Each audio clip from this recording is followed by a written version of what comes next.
Lahat tayo ay mayroong pangarap na magkaroon ng maginhawang buhay. Kaya isa rin sa ating mga goal ay makahanap ng magandang opportunity at kumita ng malaking halaga. Alam natin na kapag marami tayong pera ay marami rin tayong pwedeng gawin. Pero ang madalas na problema ng karamihan pagdating sa pagkita ng pera ay halaga lang ang tinitingnan nila. Hindi nila kinoconsider ang paraan ng pagkita nito. Dahil ang katotohanan ay hindi lahat ng income ay magkapareho ng sources. May income na galing sa trabaho at may income na galing sa negosyo at investment. Ito ang pinagkaiba ng active income at passive income. Kung titingnan natin ang dalawang tao na parehong kumikita ng 600,000 pesos taon-taon, wala tayong makikitang pagkakaiba. Pero kung aalamin natin ang kanilang income source, ang isa ay kumikita galing sa trabaho, samantalang ang isa naman ay kumikita galing sa pag-i-invest, dito na natin makikita ang malaking pinagkaiba. Ang isa ay kailangan pang magtrabaho at ipagpalit ang kanyang skill at oras bago siya may kikitain. Ang isa naman ay afford niya na konting oras lang ang ilalaan sa pagtatrabaho dahil meron siyang investment o asset na nagtatrabaho at nag-generate ng pera sa kanya. Hanggang ngayon, karamihan sa atin ay patuloy na naniniwala sa ideya ng job security. Ito ang palaging pinapakita sa atin ng society. Ang makahanap ng magandang trabaho, magkaroon ng malaking sahod, maraming benefits, incentives at iba pa. Akala nila ay maaabot nila lahat ng kanilang pangarap sa buhay hanggat meron silang trabaho. Pero kung oobserbahan natin ang ating paligid, karamihan sa mga employee ay naghihirap at namumuhay paycheck to paycheck. Hindi sila masaya sa kanilang trabaho, walang investment, at wala ring retirement plan. Kaya mahalagang mag-reflect ka ngayon sa iyong sarili. Sa halip na gawin mong goal ang magkaroon ng job security, mas magandang gawin mong goal na magkaroon ng financial freedom. Sa halip na mag-focus ka sa income, mag-focus ka sa pagbuo ng asset o investment dahil alam naman natin ang sistema ng pagtatrabaho. Kikita ka lang ng pera hanggat kaya mo pang kumilos. Kung sakaling bigla kang nagkasakit at kailangan mo munang magpahinga, paniguradong hihinto rin ang pagdaloy ng iyong income. Ayon sa sinabi ng billionaire at American investor na si Warren Buffett, "If you don't find a way to make money while you sleep, you will work until you die." Alam nating lahat na limited lang ang ating oras. Ang oras ay ang pinakamahalagang yaman na meron tayong lahat dahil ang pera kapag nawala, kaya mo pa itong kitain. Pero kapag ang ating oras ang nawala, hindi na natin ito kayang ibalik. Kaya mahalagang protektahan natin ang ating oras at ilaan ito sa mga bagay na nagbibigay ng meaning sa ating buhay. Huwag nating hayaan na magagamit natin ang malaking porsyento nito sa pagtatrabaho. Kaya kung nagtatrabaho ka ngayon at gusto mong maprotektahan ang iyong sarili sa hinaharap, yung kahit huminto ka sa pagtatrabaho ay meron ka pa ring income, kailangan mong matutunan kung paano mag-invest. Sa ganitong paraan ay mako-convert mo ang iyong active income sa passive income. Simula ngayon ay gumawa ka ng budget. Mag-set ka ng goal kung ilang porsyento ng iyong income ang iiponin mo buwan-buwan. Sikapin mo na maging consistent ka sa iyong pag-iipon at ang gagawin mo naman sa iyong ipon ay ilagay ito sa mga low-risk investment para paglipas ng panahon ay meron ka ng nabuong asset at meron ka na rin karanasan para mag-invest sa mga malalaking investments. Kapag meron ka ng nabuong asset at kumikita ito ng sapat para matustusan lahat ng iyong mga pangangailangan, magkakaroon ka na rin ng financial freedom. Hawak mo na ang iyong oras at meron ka na ring pera.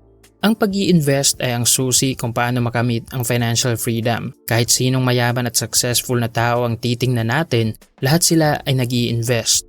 Kung sa tingin mo ay pangmayaman lang ang pag-i-invest, yung kailangan mo pa ng malaking kapital at dapat ay marami kang alam, gusto kong ipaalam sa iyo na marami ng affordable investments ngayon at hindi mo kailangang maging expert bago magsimula. Malaking advantage ang pagkakaroon ng sapat na kaalaman at malaking kapital sa pag-i-invest, pero hindi ito ang rule. Kaya naman sa video natin ngayon, ibabahagi ko sa iyo ang 4 na investments na pwede mong simulan. Ang mga investments na ito ay mababa lang ang risk, subok na sa market at pwedeng simulan gamit lang ang maliit na kapital. Siguraduhin mapanood mo ang buong video at ihanda mo na rin ang iyong papel at ballpen para malista mo ang mga mahahalagang aral. Pero bago tayo magsimula, shoutouts muna tayo.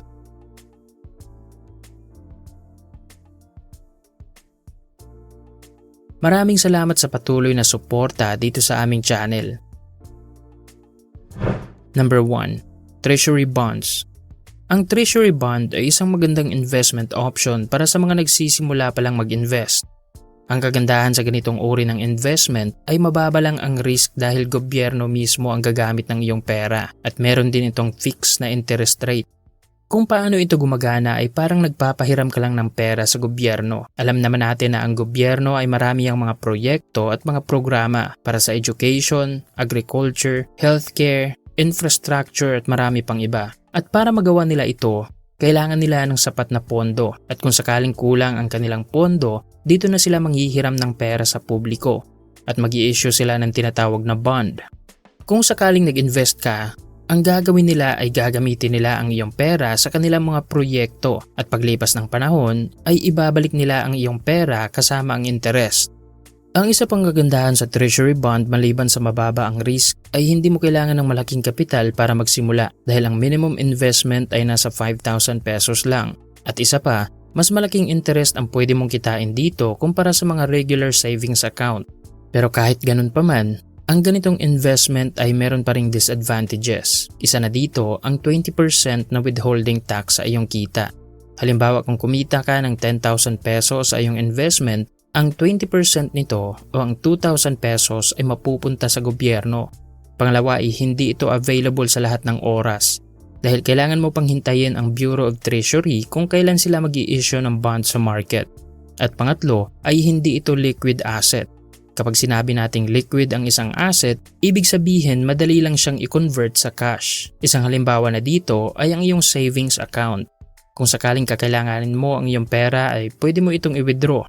Ang treasury bond ay merong lock-in period, kadalasan ay nasa 3 to 5 years. Kailangan mo munang hintayin na umabot sa maturity period ang iyong investment bago mo ito pwedeng i-withdraw. At eto naman talaga ang beauty ng pag-i-invest. Dapat meron kang disiplina at mahabang pasensya. Kung paano mag-invest ay kailangan mo lang maging updated sa Bureau of Treasury kung kailan sila mag-i-issue ng bonds. Pwede kang pumunta sa kanilang website o di naman kaya ay sa kanilang Facebook page. At tamang-tama dahil kamakailan lang ay nag-anunsyo sila ng kanilang RTB 31 at meron ka pang oras para mag-invest ngayon dahil available pa ito hanggang August 15, 2025. Kailangan mo lang alamin kung anong mga bangko ang nagbebenta ng bonds. At puntahan mo ang kanilang branch. Tanungin mo kung available pa ba ito at kung anong requirements ang kailangan para magsimulang mag-invest. Ang mga iilang accredited banks ay ang BPI, BDO, Metrobank, PNB at marami pang iba. Kaya kung naghahanap ka ng investment na low risk at maliit na kapital lang ang kailangan, mahalagang isama mo ito sa iyong mga investment options. Bago tayo magpatuloy, gusto ko lang i-promote sa iyo ang librong Rich Dad's Guide to Investing ni Robert Kiyosaki. Naniniwala ako na ang iyong tagumpay sa pag-i-invest ay nakasalalay sa iyong mga kaalaman. Kung mayroon kang ekstrang pera ngayon, pindutin mo lang ang basket icon sa gilid at mag-process ng iyong order. Salamat! Number 2. Pag-ibig MP2 Savings Program. Ang Pag-ibig MP2 o Modified Pag-ibig 2 ay isang voluntary savings program ng Pag-ibig Fund na inaalok sa mga miyembro na nais magkaroon ng mas mataas na kita mula sa kanilang ipon kumpara sa regular na Pag-ibig savings. Angkop ang ganitong uri ng investment sa mga investors na naghahanap ng stable at mas mataas na return kumpara sa mga regular savings account. Mainam ito para sa mga OFWs, empleyado at mga self-employed na nais magtabi ng ekstrang pera at gustong dagdagan ang kanilang investments. Ang MP2 ay isa sa mga paboritong investments ng mga Pinoy dahil government guaranteed ito, mataas ang dividend rate at tax-free ang kita. Sa ngayon ay hindi pa naa-apply dito ang SIMEPA law. Ang minimum investment ay 500 pesos lang at wala itong limit sa halaga na pwede mong i-invest. Pwede kang maghulog kada buwan, kada taon o kahit one time lang. Ang magandang strategy na pwede mong gamitin para mapalaki mo ang iyong pera dito ay ang snowball strategy. Simulan mo lang sa maliit tapos unti-unti mong dagdagan ang iyong contribution habang lumalaki ang iyong income. Pwede mo ring i-reinvest ang makukuha mong pera pagkatapos ng 5 taon sa panibagong MP2 account para lalo pang lumaki ang compounding returns nito sa susunod. Ang kailangan mo lang i-consider kung gusto mong mag-invest dito ay ang 5 taon na lock-in period. Siguraduhin mo na ang perang ilalagay mo dito ay extra at para lang sa investment. Kung paano mag-apply ay simple lang. Bisitahin mo lang ang website ng Pag-ibig at sundin mo lang ang instructions. Pwede ka ring pumunta sa mga malalapit na Pag-ibig branch ng inyong lugar.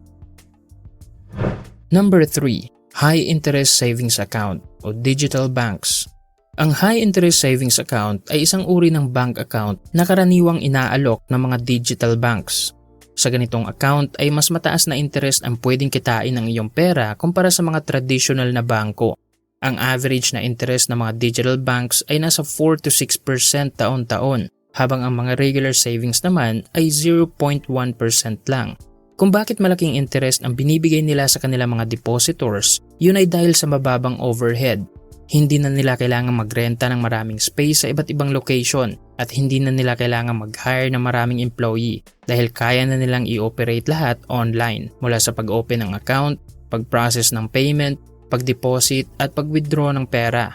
Ang kagandahan sa high interest savings account kumpara sa ibang investments ay ang kanyang liquidity. Pwede mong i-withdraw ang iyong pera kahit anong oras mo gusto. Wala itong required na maintaining balance at walang monthly fee. Insured din ito ng PDIC ng up to 500,000 pesos sa bawat depositor. Ilan sa mga kilalang digital banks na nag-aalok ng high interest savings account ay ang CIMB Bank sa GSave at Fast Plus account, Tonic Bank, C-Bank, Discartec at GoTime Bank.